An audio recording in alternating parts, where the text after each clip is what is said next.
Em nome de Jesus, vamos começar a nossa aula de EBD nessa manhã. Hoje nós vamos fazer a conclusão da nossa primeira série de EBDs do ano de 2026. Nós vamos fazer a conclusão da série Altares Secretos, lidando com os ídolos do coração. E na próxima, não na próxima EBD, mas na primeira EBD de maio, nós começaremos a nossa segunda série de assuntos no ano de 2026. Eu quero ler com você inicialmente nessa manhã no livro dos Salmos, capítulo de número 115. O nosso propósito nesta manhã é fazer uma breve recapitulação daquilo que vimos e nos trazer as nossas últimas instruções sobre como combater os ídolos do nosso coração, como que nós vencemos e triunfamos sobre todos estes perigos espirituais que às vezes nós colocamos dentro do nosso próprio coração. Livro dos Salmos, capítulo de número 115, a partir do verso 2, diz assim a nós: Porque diriam as nações, onde está o Deus deles? No céu está o nosso Deus e tudo faz como lhe agrada. Prata e ouro são os ídolos deles, obra das mãos de homens. Tem boca e não falam, tem olhos e não veem, tem ouvidos e não ouvem, tem nariz e não cheiram, suas mãos não apalpam, seus pés não andam, som nenhum lhe sai da garganta. Vamos juntos ao verso 8?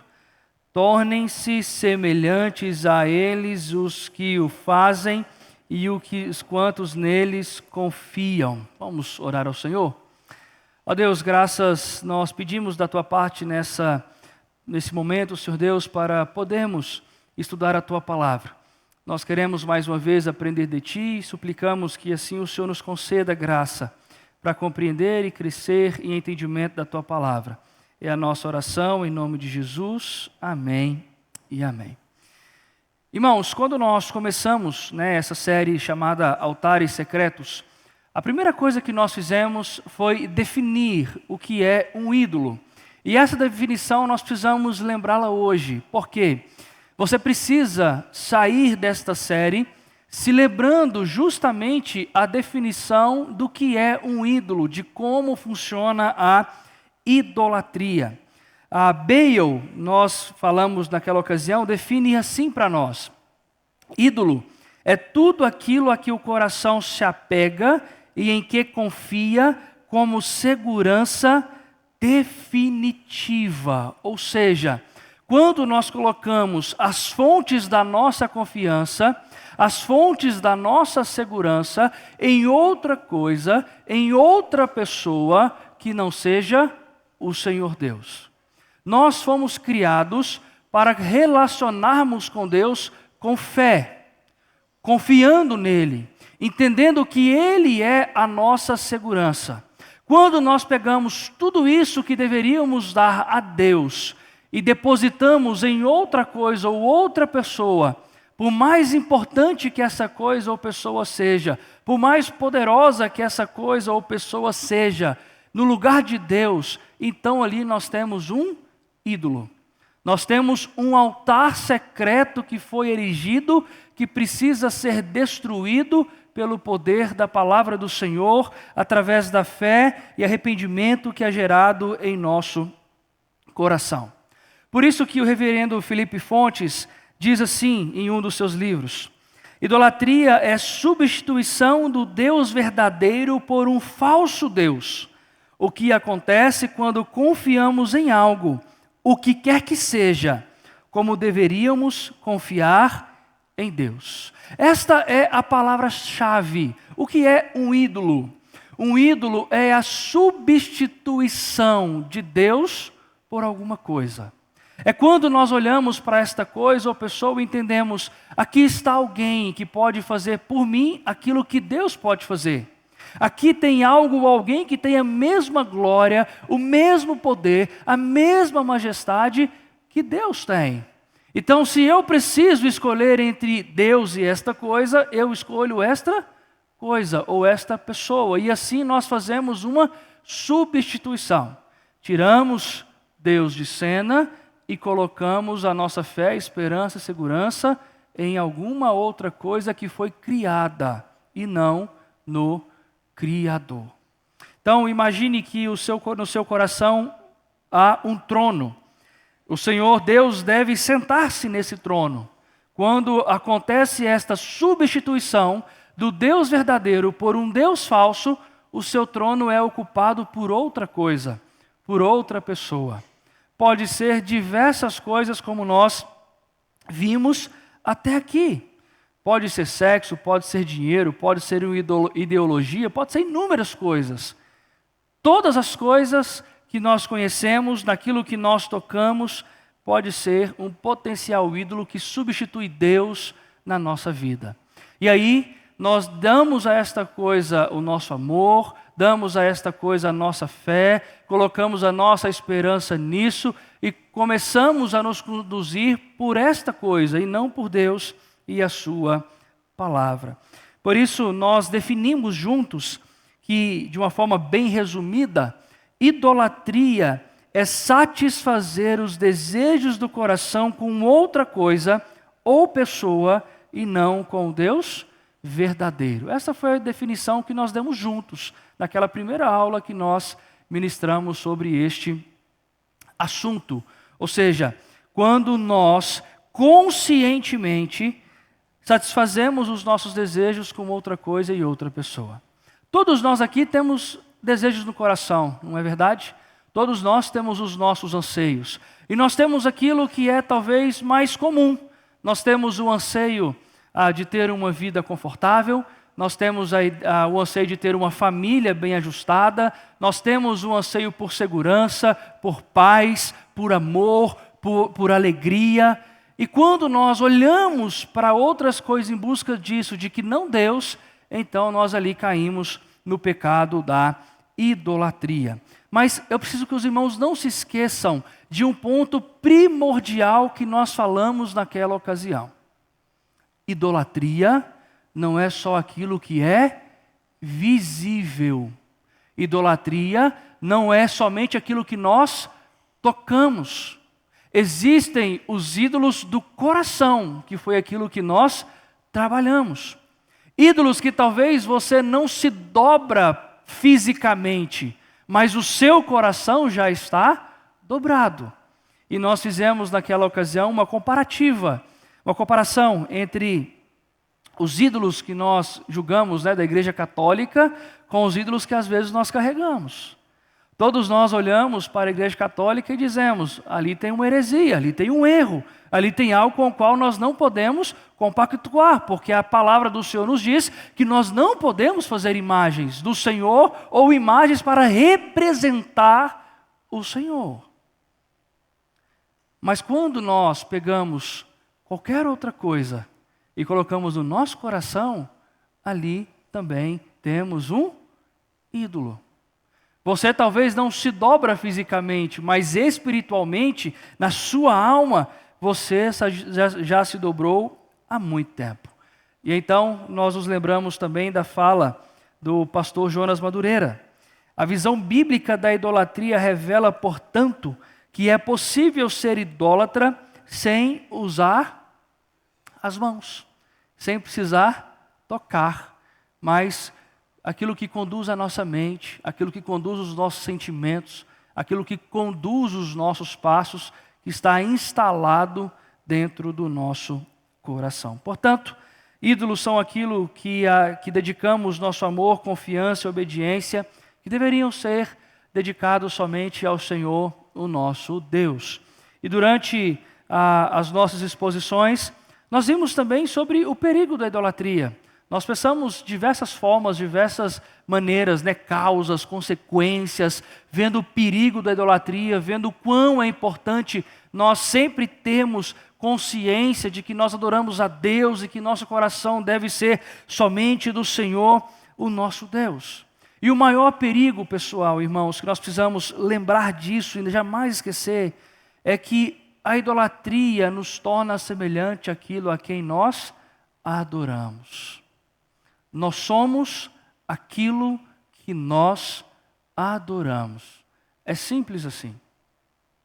Se você idolatra o dinheiro, você pode se tornar um egoísta, você pode se tornar mesquinho, você pode se tornar avarento, você pode começar a fazer coisas duvidosas para ter acesso mais fácil à riqueza.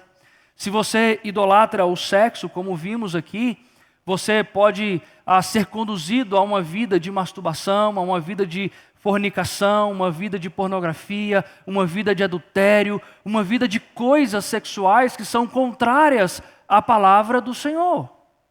Se você idolatra a sua família, você pode se tornar um amante da família a ponto de não confrontar os pecados, de não confrontar os erros, de não tratar aquilo que tem sido feito de errado na sua família. Você abre mão de tudo, inclusive de Deus, pela sua família. Um passeio no parque com a sua família se torna mais importante do que estar com os seus irmãos aos domingos para cultuar e celebrar ao Senhor, por exemplo. Então, esse é o perigo. Os ídolos nos moldam aquilo que pensamos, aquilo que sentimos e aquilo que nós fazemos.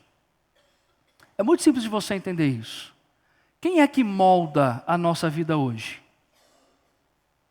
Quem? Deus. E Deus faz isso através do quê? Da sua palavra. O Espírito Santo nos ilumina para entendermos esta palavra. Então aquilo que nós pensamos, aquilo que nós sentimos e aquilo que nós fazemos é moldado hoje por quem? Deus. Mas, se você tirar Deus do trono do seu coração, pode ser moldado pelo seu egoísmo, pode ser moldado pelo sexo, pode ser moldado pelo dinheiro, pode ser moldado pela busca, pela alegria acima de todas as coisas, e assim por diante. Eu disse aos irmãos, quando nós falamos sobre o ídolo da alegria, muita gente hoje opta pelo fim do casamento porque não se sente mais alegre. Não estou alegre com meu marido, não estou alegre com a minha esposa, não estou feliz com o meu casamento.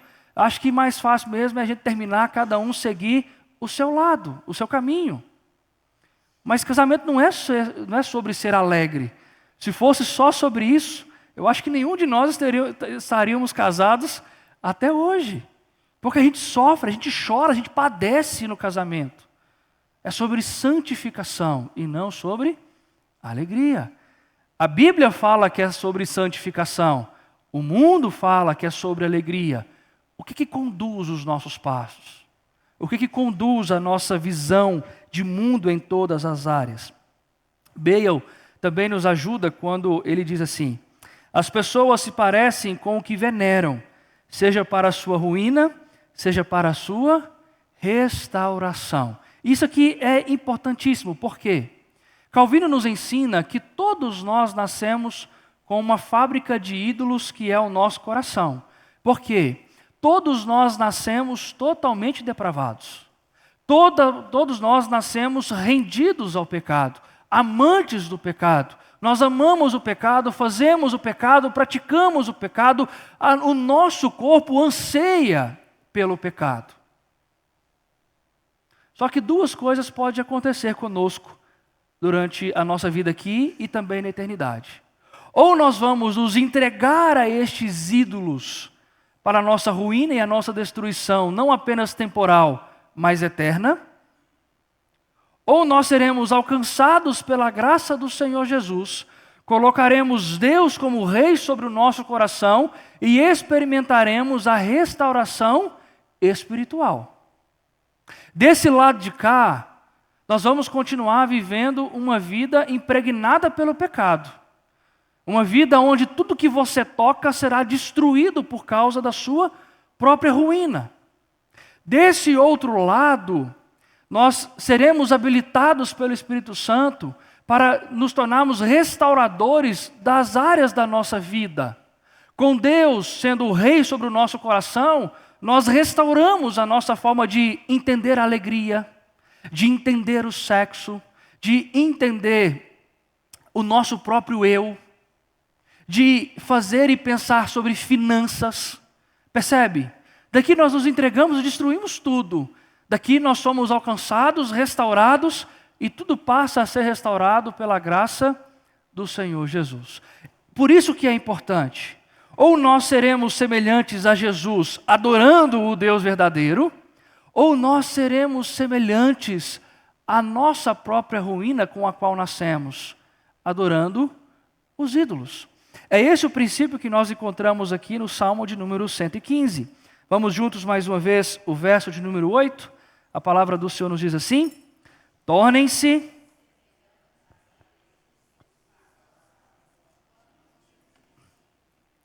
Agora veja do verso 2 até o verso 7.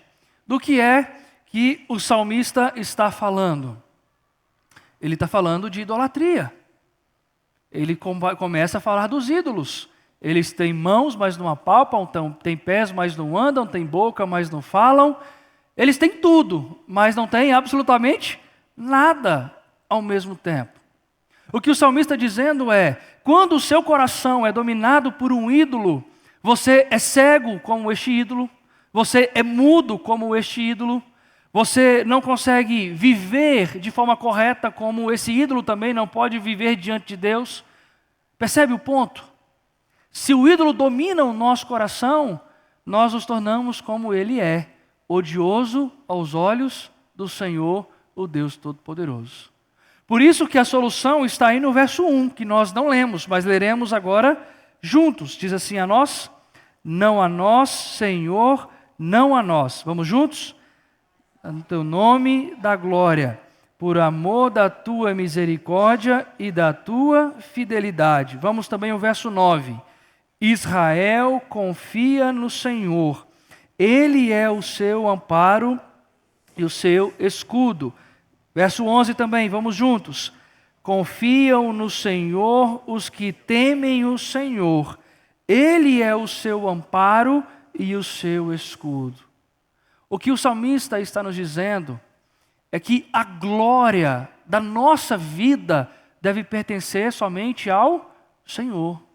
Por duas razões: a sua graça e a sua misericórdia. Se nós entendemos que Deus, na sua graça, nos dá o que nós não merecemos, e na sua misericórdia deixa de nos dar o que nós merecemos, o nosso coração deve estar rendido em temor a este Deus. Então, olhe para o verso 9 novamente.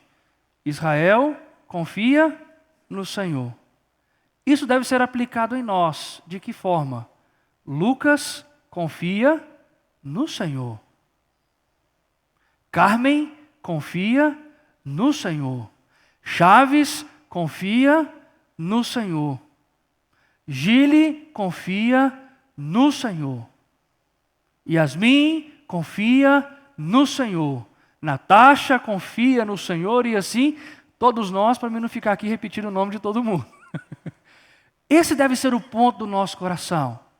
O nosso coração diante de Deus não pode dizer assim: Lucas confia no dinheiro, Lucas confia no sexo, Lucas confia na alegria, Lucas confia em outras coisas. Mas deve dizer: Lucas confia no Senhor.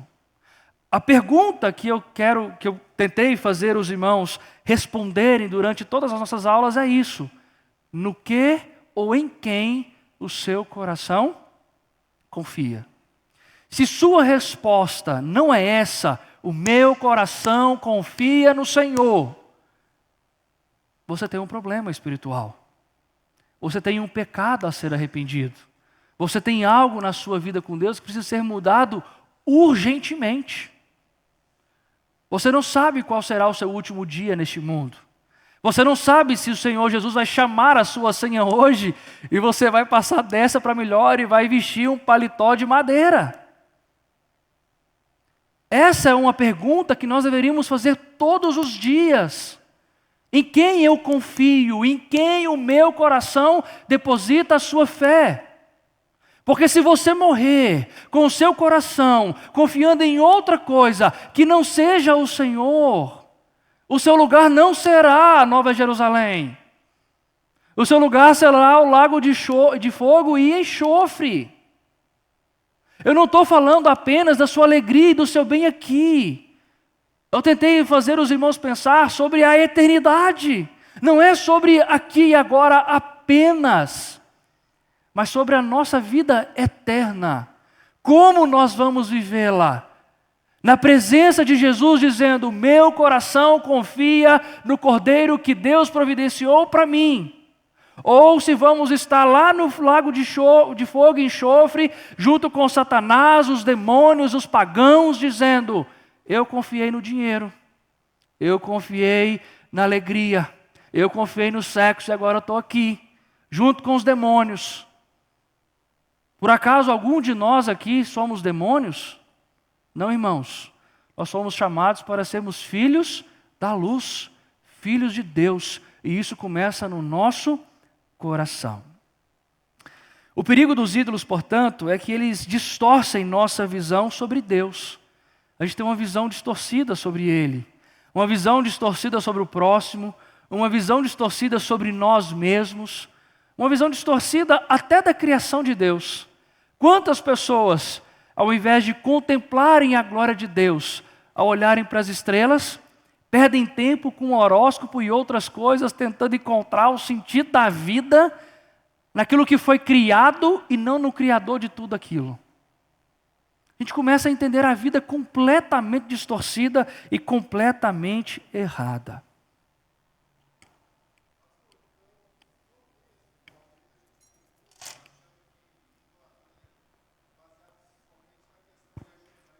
Uhum.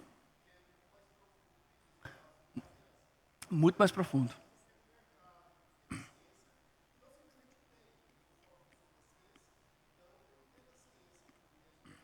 Uhum. Sim.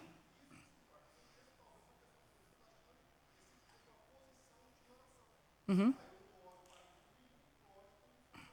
Uhum. Sim, sim.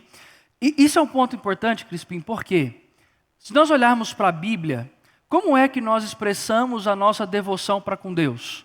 Leitura e oração. Então veja, existe algo que é mais profundo, que dá sentido a essa leitura e a essa oração, que é Deus. Nós lemos a palavra para conhecer esse Deus e oramos para nos relacionar com esse Deus. Então, aquilo que nós trazemos no coração, no lugar de Deus, vai também nos conduzir a outras formas de devoção, que não é só apenas a oração, né? Passa por todo um conceito de vida completo, né? As suas falas, os seus pensamentos, aquilo que você faz, aquilo que você guia a sua família como chefe do lar, por exemplo. Então é algo muito mais profundo que simplesmente apontar o dedo lá para os católicos e falar, tá vendo? Ajoelhou diante de Maria, tá? Mas talvez a gente está ajoelhado diante de inúmeras outras coisas dentro do nosso coração. Esse é o ponto. Às vezes nós pensamos idolatria de uma forma rasa, porque é mais confortável. É desconfortável você olhar para esse conceito mais profundo e entender, poxa, eu posso ser um idólatra, eu posso estar errando, né, nisso aí. O senhor traz um ponto de contribuição muito importante, e isso é verdade. Irmãos, uma coisa que a gente fez aqui também, foi tentar mostrar aos irmãos que idolatria não é somente com coisas ruins. Principalmente tudo aquilo que é bom é um ídolo potencial. Dinheiro é ruim? Não. Lembra que nós vimos isso? O problema é como a gente usa o dinheiro. Ser alegre e feliz é ruim? Se você falar para mim que você quer viver uma vida triste, eu vou te chamar ali no gabinete para a gente começar a fazer uma sessão de aconselhamento e vou te aconselhar um psiquiatra. Porque ninguém quer viver infeliz, ninguém quer ser triste. Nós não fomos criados para sermos tristes, mas não fomos criados para sermos felizes e alegres de qualquer forma, em qualquer pessoa e em qualquer lugar. Família é algo ruim? Não, irmãos, família é um projeto de Deus, é uma bênção de Deus. Sexo é algo ruim? Não, irmãos, é algo bom. A Bíblia celebra a relação sexual, incentiva a relação sexual entre marido e mulher e nos mostra que isso é um presente de Deus para a humanidade. Mas não é de qualquer forma, não é de qualquer maneira, não é de qualquer jeito. Então veja, coisas boas, e o Crispim citou uma aqui interessante, a ciência. A ciência é ruim por si mesma? Logicamente que não. Quantos avanços só foram possíveis por causa da ciência? Quantas descobertas extraordinárias que a ciência nos trouxe. Agora, é todo tipo de ciência? É da mesma forma que se faz ciência, nós vamos concordar com tudo? Não. Assim como também todos os demais assuntos. Esse é o ponto. Não é jogar tudo fora, é você entender que tudo que foi criado está manchado com o pecado. E mesmo sendo bom, pode se tornar um ídolo para a minha vida e a sua vida. Então vamos encerrar com alguns princípios para que possamos combater os ídolos do coração. Eu quero começar com você em 1 Coríntios capítulo 11.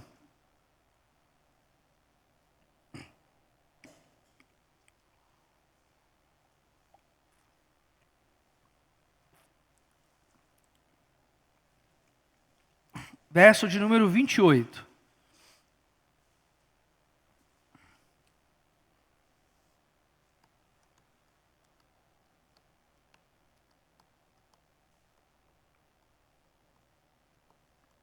Diz assim: examine-se, pois, o homem a si mesmo, e assim coma do pão e beba do cálice. Pastor, o que isso tem a ver com aquilo que a gente está falando? O princípio estabelecido por Paulo aqui, que nós vemos em outros lugares. Lógico, aqui está falando da ceia, mas o princípio que nós temos bíblico é o princípio do autoexame. Nós precisamos constantemente examinar o nosso coração. Se você faz isso só no dia da ceia, você está fazendo errado. O propósito de Paulo aqui não é que nós façamos isso só na ocasião da ceia. Outros textos vão nos ajudar a entender que este princípio, ele é um princípio para a vida. Nós precisamos passar sempre um raio-x pelo nosso coração. Por quê? O seu coração pode estar infestado de coisas que você não vê, que você não percebe. Mas o que te falta, às vezes, é um exame sério do seu coração. E nisso aqui os puritanos são um exemplo para nós. Os puritanos examinavam-se a si mesmos todos os dias. Homens e mulheres puritanas faziam isso e ensinavam seus filhos a fazerem isso. O que eles chamavam de doutrina do autoexame. Você precisa conhecer o seu coração. Você precisa entender o que tem aí dentro. Pelo que seu coração bate. O que faz seu coração acelerar. Se é Deus ou se é essas outras coisas. Em quem o seu coração confia. Às vezes nós estamos infestados de ídolos e nós não percebemos, mas é porque nós não temos coragem de olhar para o espelho e lidar com o monstro que nós somos. É mais fácil disfarçar, é mais fácil varrer a sujeira para debaixo do tapete. Mas em algum momento da sua vida, se você é um cristão verdadeiro, você vai se deparar com isso. Ou porque você procurou fazer, ou porque Deus vai fazer você ter esse contato com você mesmo para você entender a lástima que você é por confiar em outros ídolos. Todos nós precisamos disso. Todos precisamos examinar o nosso coração. Uma segunda coisa que nós podemos e devemos fazer constantemente está em Provérbios capítulo 4.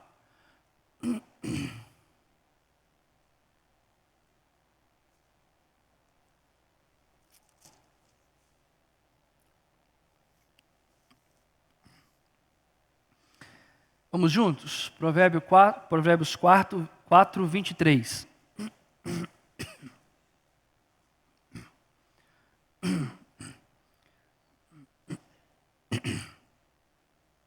Nos diz assim: sobre tudo o que se deve guardar. Vamos, irmãos, calma aí. Vamos começar de novo. Todo mundo, forte, uma só voz. Vamos lá? Sobre tudo o que se deve guardar.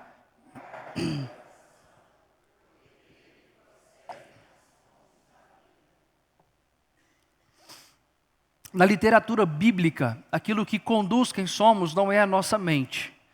Nós, depois da Revolução Industrial, começamos a sermos pessoas mais racionais, né? O racionalismo tomou conta filosófica e ideologicamente, e nós começamos a imaginar que a parte principal da nossa vida é a nossa razão.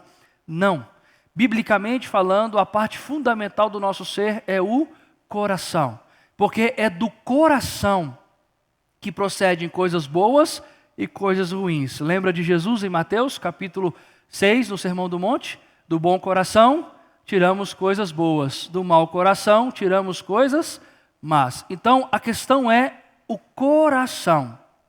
Por isso, a instrução de Salomão é: guarda o teu coração. A expressão guarda aqui é justamente como se fosse um soldado imperial, que se colocava de pé, de guarda, sobre uma porta, e nada que não fosse autorizado pelo rei passava por aquela porta. Se Deus é o rei sobre o nosso coração, nada do que Ele proíbe nas Escrituras deve entrar pelas portas do nosso coração.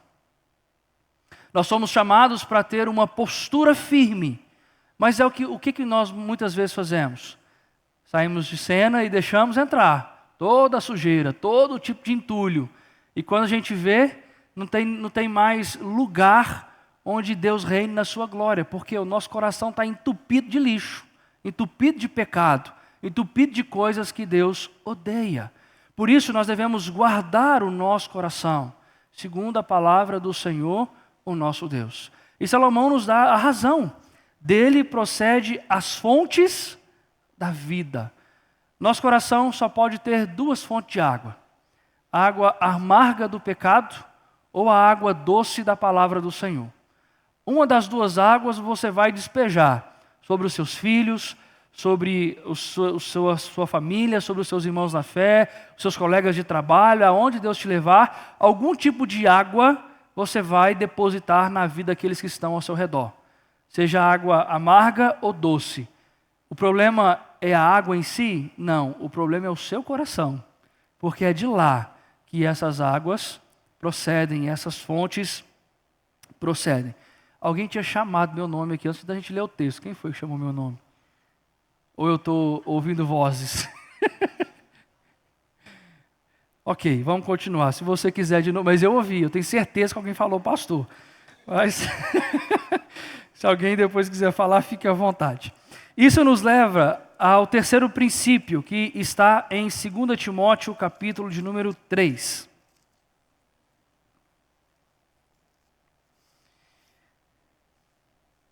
Segunda Timóteo, capítulo de número 3.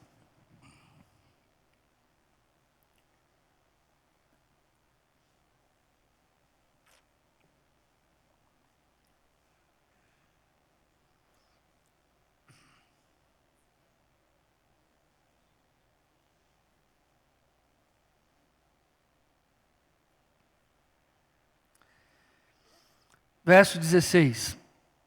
Toda a Escritura é inspirada por Deus e útil para o ensino, para a repreensão, para a correção, para a educação na justiça, a fim de que o homem de Deus seja perfeito e perfeitamente habilitado para toda boa obra. O terceiro princípio é o estudo regular da palavra do Senhor. Você precisa conhecer as doutrinas das Escrituras. Às vezes as pessoas nos nossos dias têm aversão a essa palavra, doutrinas, mas são as doutrinas que nos mantêm de pé. Por exemplo, quando você compreender a doutrina da providência de Deus, você vai lidar com o dinheiro de uma forma correta. Você não vai confiar no dinheiro, você não vai confiar no seu trabalho, você vai confiar no Deus que provê o seu trabalho e provê o seu dinheiro. Quando você entender o que é a soberania de Deus, pela ótica das Escrituras, você vai entender que servir a Deus independe de tristezas e alegrias. Porque nos momentos bons, mas nos momentos maus, Ele continua sendo soberano sobre a nossa vida. Então, conhecer doutrinas nos ajuda a combater os ídolos. Eu digo que as doutrinas são como se fosse a fortaleza do nosso coração. Se os ídolos chegarem e encontrarem uma fortaleza bem erguida, firmada pela palavra do Senhor, eles não vão passar. Mas se eles chegarem e verem um coração totalmente desguarnecido, despreparado, é o terreno fértil para os ídolos tomar conta e se proliferar na nossa vida. Muitas vezes nós temos ídolos porque não conhecemos a Deus e a sua palavra. Conhecemos os ídolos, mas não conhecemos o Senhor que nos guarda, livra e liberta de todos estes ídolos. Por isso Paulo vai dizer que toda a Escritura é útil, proveitosa para nos ensinar, para nos repreender, para nos corrigir, para nos educar, e no verso 17, para nos levar ao amadurecimento espiritual. Você não será um crente maduro que se liberta dos ídolos enquanto você não conhecer as doutrinas da palavra do Senhor. Enquanto você não se alimentar deste livro e este livro estiver de fato plantado sobre o solo do seu coração. Quarto princípio que eu quero trabalhar com os irmãos, Gálatas. Estamos encerrando, irmãos, são apenas 5.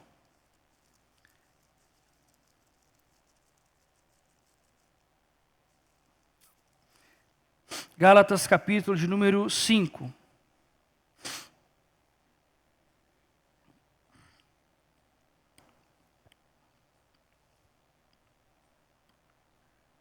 Diz assim a nós o verso 19.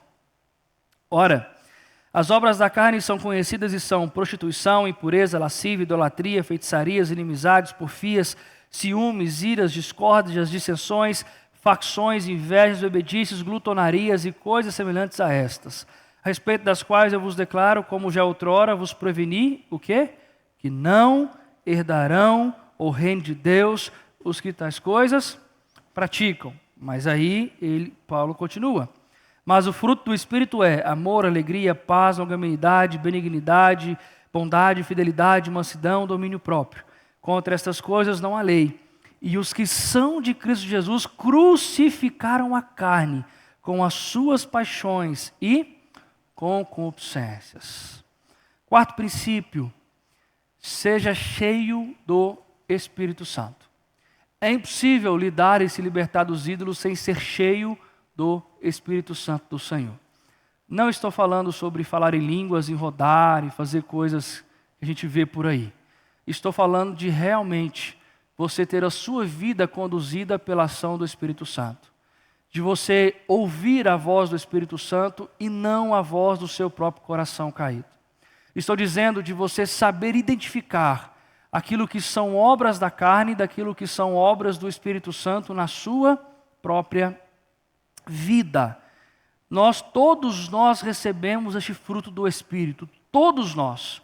Todos os gomos foram nos dados. Se você é cristão, tudo isso aqui pertence a você, porque o Espírito Santo habita no seu coração. Mas qual é o problema? Nós ouvimos outras vozes, que não a voz do Espírito. Eu quero puxar uma aqui, especificamente, que está no final do verso 23, o último gomo do fruto do Espírito, o gomo do domínio próprio. Esse talvez seja o gomo que nós menos exercemos para sermos escravizados pelos ídolos. Há cerca de uma semana eu estou lendo um livro muito interessante sobre masculinidade voltada para homens e a nossa jornada na fé cristã. E uma das coisas que o autor trabalha em diversas áreas da nossa vida é o domínio próprio. E esse autor nos mostra que nós caímos na nossa jornada, na nossa corrida como atletas de Cristo, porque nós não temos domínio próprio sobre nós. Se você conversar com um atleta, ele tem domínio próprio sobre a sua alimentação, sobre o tempo de exercício, sobre a quantidade do que dorme, aonde vai, daquilo que faz, para que quando seja exigido dele, ele consiga chegar no posto mais alto de um pódio. Só que nós, como cristãos, às vezes somos relaxados demais, preguiçosos demais. Nós sabemos o que devemos fazer, mas muitas vezes escolhemos não fazer.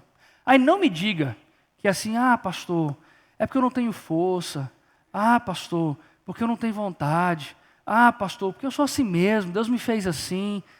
Você não foi feito assim. O pecado te transformou assim.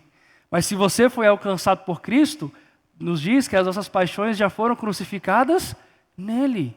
O que falta é vergonha na cara de ser cristão como nós devemos ser para a glória do nosso Deus. Nos falta domínio próprio.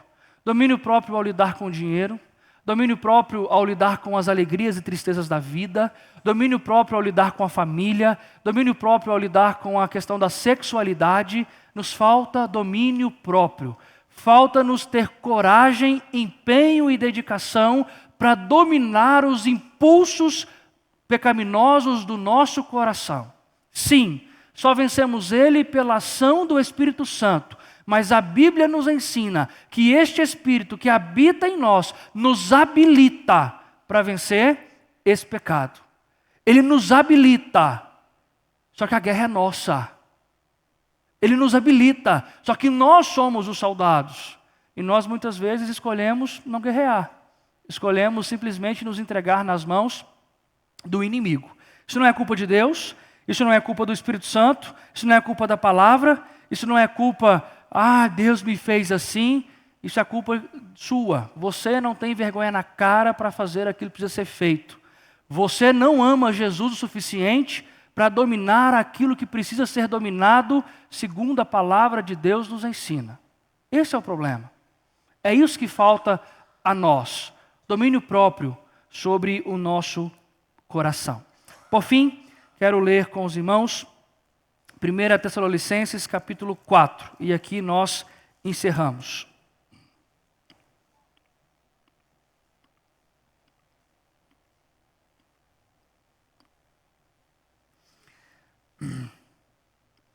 Verso 3 diz assim ao nosso coração: pois esta é a vontade de Deus, a vossa santificação. Paulo está falando aqui no contexto de um ídolo, ele está falando dos ídolos sexuais.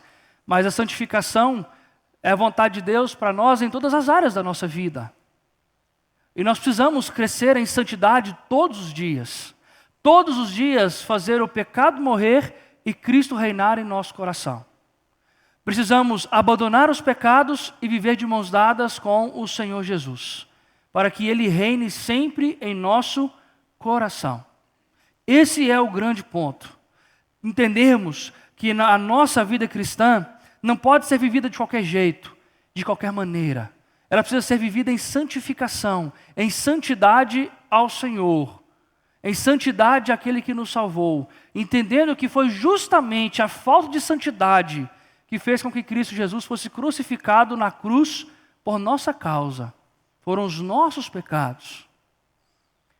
Entendendo isso, nos livrar de todos esses pecados e viver em santificação para a glória do Senhor, o nosso Deus. Eu quero encerrar dizendo que todos nós estamos no mesmo barco. Não há diferenças entre nenhum de nós aqui. Não importa a sua função, não importa o ofício, todos nós carregamos o mesmo coração, a mesma fábrica aqui dentro do peito. A grande diferença é se nós nos entregamos ou nós escolhemos lutar contra estes ídolos. Eu, em nome de Jesus, quero te convidar para ser do exército que luta contra estes ídolos, que não se entrega, que entende que tendo Jesus como nosso capitão, como aquele que nos conduz na fé, nós não podemos ter outro a quem nos guiar, a não ser a sua graça e o seu amor. Que Deus te abençoe na sua própria guerra pessoal, contra os seus próprios ídolos, para que o seu coração seja sempre um altar consagrado somente ao Senhor, o teu Deus. Não importa qual seja o seu ídolo, a graça de Jesus arranca ele daí. A graça de Jesus cura e transforma. Mas é preciso que você confie e creia somente no Senhor Jesus. Vamos ficar de pé? Vamos orar ao Senhor?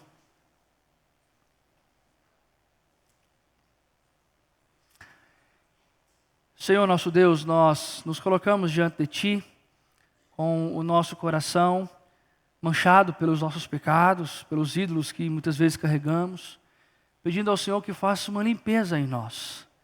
Limpa-nos, Senhor Deus, os ídolos, limpa-nos dos pecados, para que o nosso coração seja um altar consagrado único e exclusivamente ao Senhor. Ó Deus, tenha compaixão e misericórdia de nós. Nos ajude nessa tarefa, porque queremos passar a eternidade juntamente de Cristo, não de mãos dadas com o capeta. Nós queremos estar naquele local onde só entra pessoas com corações que foram crucificados, lavados e remidos pelo sangue de Jesus. E então, guardados sobre a graça desse Jesus, ao nos purificar de todos os nossos ídolos.